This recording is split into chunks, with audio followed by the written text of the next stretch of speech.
lahko vprašam pogledanje dnevnika, ne vem koga, oba. Najprej me tole zanima, gospa Jerajeva, ali to, kar ste zdaj povedala oba, pomeni, da boste te spremembe potrdili.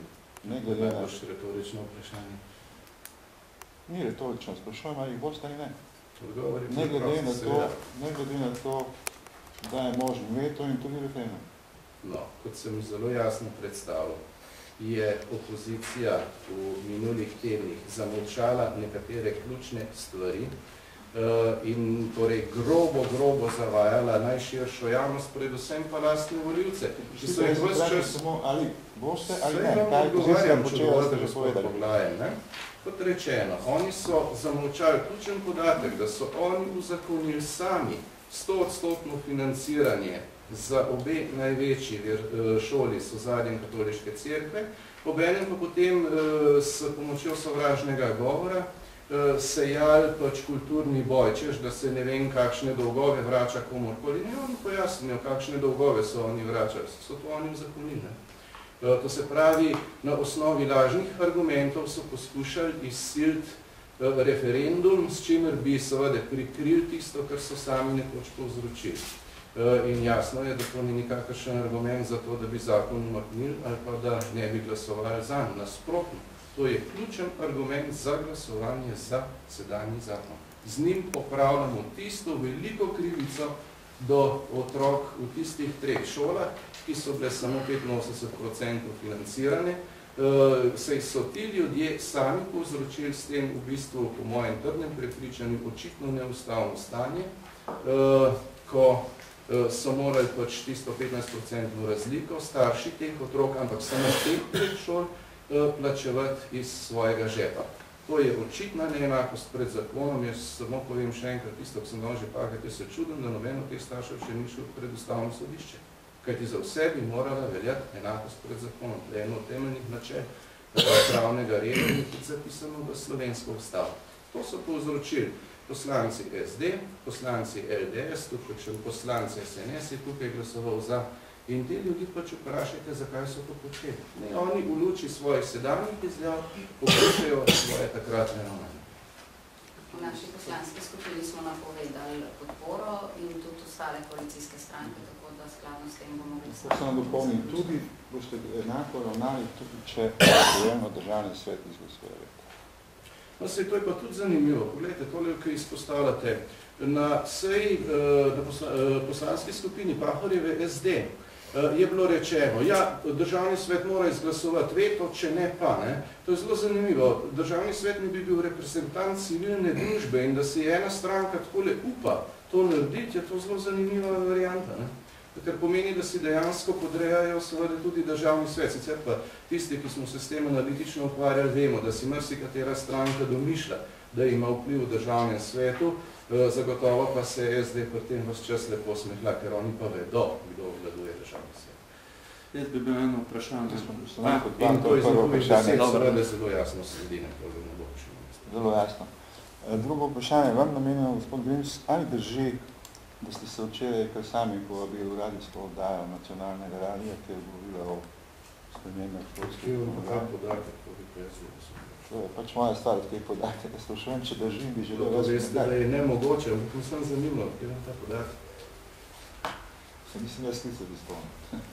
No, Zdravje, no, če je zanimljiv. Ja, no, s veseljem pač lahko povem, da včeraj je bila okrogla miza, tudi ob 17. na Radio Slovenija, in tik pred oddajo me je pač poklical gospod Vasle, rekel, da je ugotovil šele v tistem trenutku, da nihče iz SDS sploh ni bil povabljen na okroglo mizo, ker je nepojemljivo, ne samo z vidika sedanje, ampak tudi pretekle prakse, in da če želim, ne pridem. Jaz sem odkrito povem, da sem precej okleval, ali ne grem ali ne, ker bi najrajši odklonil in bi s tem razgalil vse tiste proteste, kako mi silno obvladujemo to televizijo in podobno kot neutemeljene, ker pa ste, da se ne povabi največja vladna stranka na eno tako zadevo, to je nepojemljivo. To je v nasprotju z vsemi akcijami, v nasprotju z zakonom vse. Vendar, kot rečeno, je očitno gospod Vrslet v zadnjem trenutku opazil, me je povabil, jaz sem potem se odločil se da grem, zaradi tega, ker je bila pač to vsaj priložnost, da nekatere stvari zelo jasno postavim in sem se potem tega tudi udeležil. To je vsa zgodba, ima pa še eno zanimivo nadaljevanje, no vam pa še to povem, morda tudi v luči vašega vprašanja. Dvakrat sem zdaj že to doživel na državnem zboru, ker je pa za moje pojme skregano z vsem razumevanjem demokracije, ne? Ampak veliko pove o tistih, ki to počne.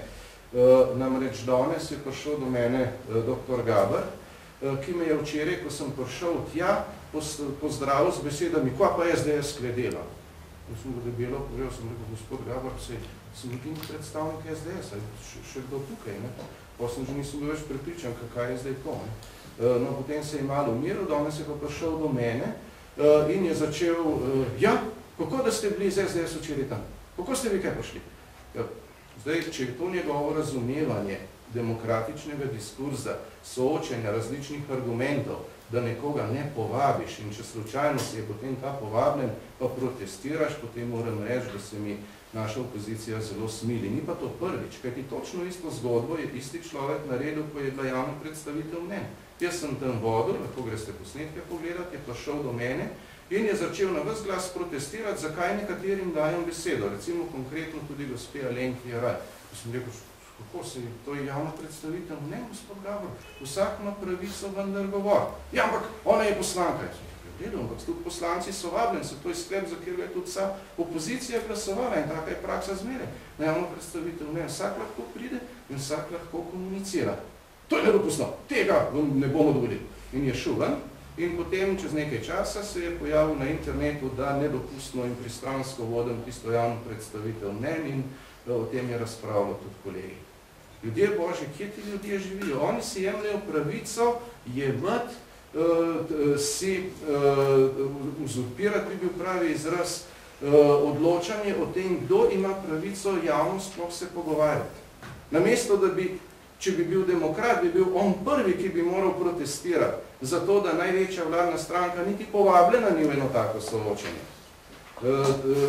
Ne pa, da potem na ta način komunicira.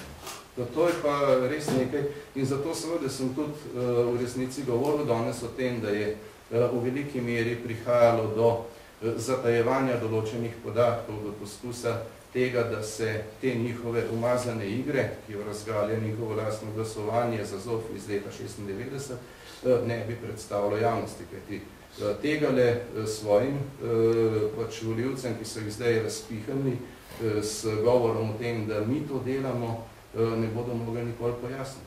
To so storili oni. Uzakonili so to z glasovanjem za zakon leta 96, ker je mu pa zakon tista dvojna merila noter, ki so krivična do tistih, ki so zdaj na 85%, pa mi na tem glasovanju tega zakona pa nismo podprli. Imamo torej glede 100% financiranja največjih verskih šol popolnoma čisto vest. To je izglasovala SD, skupaj z LDS, s kakšnim poslancem SNS in še to. Točno tisti ljudje, ki zdaj govorijo popolnoma nasprotne stvari. Amnezija je pa res velik problem v slovenski politiki. Upam, da se z mano vsaj o tem strinjate, ne bom malo humorja še pokazati.